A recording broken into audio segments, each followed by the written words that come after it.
Cette semaine, on se retrouve une nouvelle fois avec Clara et Poulop. La semaine dernière, Poulop, on a étudié ton cas, puisqu'on a fait une vidéo sur le métier d'auteur de BD. Et cette semaine, c'est avec Clara qu'on va passer une demi-journée pour qu'elle nous explique son métier d'illustratrice. Si vous n'avez pas regardé la vidéo de la semaine dernière, je n'ai pas changé de nom. Je m'appelle toujours Clara, j'ai toujours 23 ans et je suis toujours illustratrice. Et moi, je m'appelle toujours Poulop, j'ai toujours 29 ans et je suis toujours dessinateur de bande dessinée. Si vous savez toujours pas regarder la vidéo avec Poulop, le lien il est dans la description. Et aujourd'hui, on va vous faire découvrir le métier d'illustratrice avec Clara. C'est parti! Mon métier, c'est une vocation, un rêve d'enfant. Mon métier, c'est frustrant parfois. Parfois, on a des commandes et il faut qu'on dessine et on n'y arrive pas. Mon métier, c'est beaucoup d'organisation. Mon métier, c'est se lever le matin soi-même pour aller à son bureau, qui est souvent dans le même appartement. Mon métier, c'est un peu de flemme parfois. Mon métier, c'est relever des défis. Mon métier, c'est la liberté. C'est pouvoir dessiner où je veux. Si je voyage, dessiner en voyage. Mon métier, c'est m'exprimer sur des causes qui me tiennent à cœur au travers de dessins. Du coup, mon métier, c'est aussi m'engager. Moi, c'est surtout l'écologie, la protection de l'environnement. Mon métier, c'est apprendre des choses parce que finalement, si je veux dessiner quelque chose, je me renseigne dessus. Mon métier, on l'apprend. On ne naît pas comme ça avec... Et mon métier, c'est pas juste du dessin, c'est aussi apprendre à démarcher des clients, à se vendre et à accepter de mettre les vrais prix et ne pas se rabaisser tout le temps et faire descendre les prix parce qu'on se dit qu'on vaut pas le coup d'être payé. Mon métier, c'est difficile et mon métier, c'est incroyablement facile parce que je me sens bien quand je dessine. Mais en France, on a plein de moyens de devenir illustrateur, enfin de se former en tout cas. Plein d'écoles, quelques écoles publiques, et j'avoue qu'il n'y en a pas beaucoup. Et il y a beaucoup d'écoles privées, plus ou moins connues.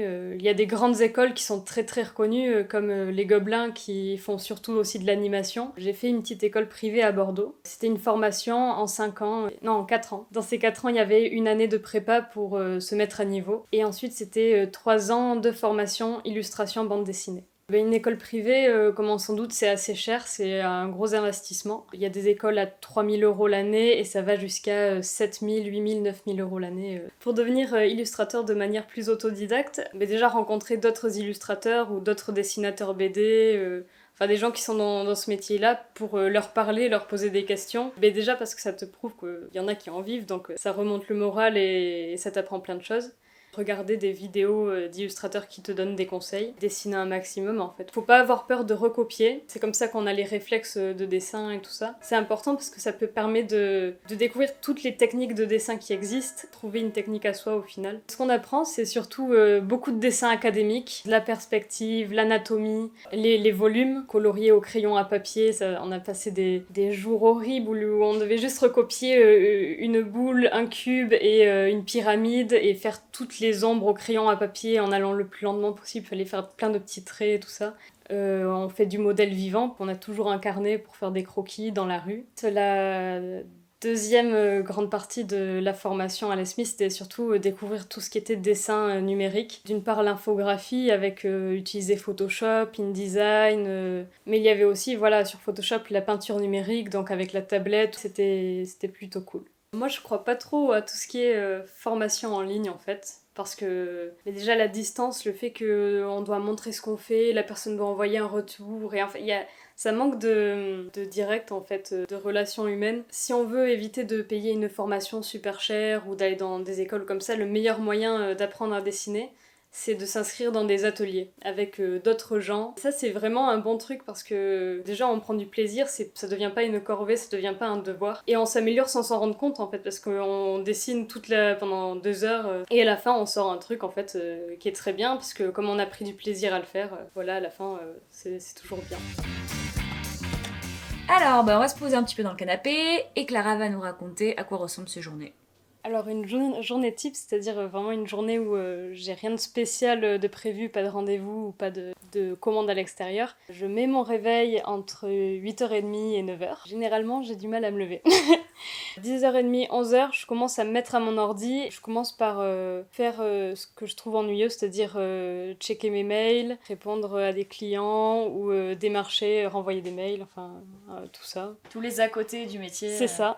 Et ensuite, c'est l'après-midi après manger. Là, je repars à mon bureau, je me pose et je me lance dans les gros trucs que j'ai à faire. Du coup, il faut en général que tout soit prêt, que tout soit à portée de main, que j'ai un café ou un thé, que j'ai mes peintures qui sont là. Enfin, j'aime bien que tout soit prêt et comme ça, je me mets dessus et là, je m'arrête plus jusqu'à 19h parfois. En général, on met de la musique, surtout des musiques de films parce qu'il n'y a pas de paroles et du coup, on est bien plongé dans ce qu'on fait. Qu'est-ce que t'as comme type de commande? Pourquoi on te contacte?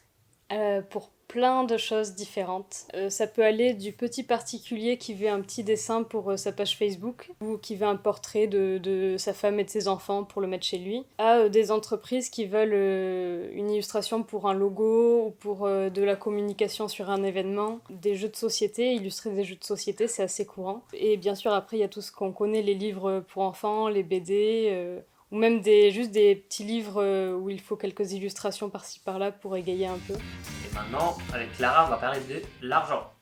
Super à l'aise. Et du coup, combien on peut gagner une illustratrice? Quand on est indépendant, ça varie complètement des commandes qu'on a et tout ça. En général, quand on est illustrateur au tout début, c'est très difficile, on gagne pas grand-chose. Ne comptez pas en vivre complètement les 2 premières années, parce qu'on n'a pas encore nos clients réguliers, et on sait pas encore bien négocier les prix et tout ça, du coup... Voilà, pour l'instant, moi je suis au stade pas beaucoup. D'accord. Du coup, comment toi tu fais maintenant pour trouver des clients, des marchés? J'ai commencé d'abord par le bouche à oreille, donc avec des proches qui avaient leur propre métier et qui avaient besoin de moi pour de la communication, pour faire des affiches, des jeux. Et petit à petit, avec le bouche à oreille, ça s'étend à d'autres gens. Et ensuite, via beaucoup ma page Facebook, je peux avoir des commandes comme ça de gens qui aiment ce que je fais et qui... du coup me demandent des dessins. Pour tout ce qui est vraiment du démarchage, je trouve que le mieux c'est de se concentrer sur des sujets qu'on aime particulièrement. Moi je suis très portée sur l'écologie, la protection de l'environnement, plutôt que de démarcher tout le monde, de demander à toutes les entreprises s'ils ont besoin d'un illustrateur. Je vais cibler des entreprises qui sont là-dedans en fait. Quand tu as une prestation, il faut faire un logo ou quelque chose, tu valorises quoi? Les temps passés, la création? Parce que j'imagine qu'un jour tu as une inspiration, tu sais rapidement, mais tu peux passer 3 jours. Je prends en compte déjà le temps que j'y ai passé, mais après il y a d'autres choses qui viennent s'ajouter, par exemple la visibilité. C'est un logo, si c'est pour une grande entreprise, il sera beaucoup plus cher que pour une petite association qui a besoin de son logo. Mes conseils pour devenir illustrateur ou illustratrice, déjà ne vous dévalorisez pas. Ne faites pas des petits prix parce que vous dites je dessine pas assez bien pour mettre un prix habituel. Apprenez de vos erreurs et des erreurs des autres. Observez ce qui se fait autour de vous. Lisez des BD, lisez des livres, allez voir des expos, regardez des films, des dessins animés. Remplissez au maximum votre base d'inspiration. Apprenez à vous organiser même si c'est très difficile. Ne vous découragez pas parce qu'au début c'est forcément difficile. Si c'est votre passion, lancez-vous et au pire vous prendrez un moment un job alimentaire à côté ou comme ça, mais lancez-vous, tentez le coup parce que on peut réussir.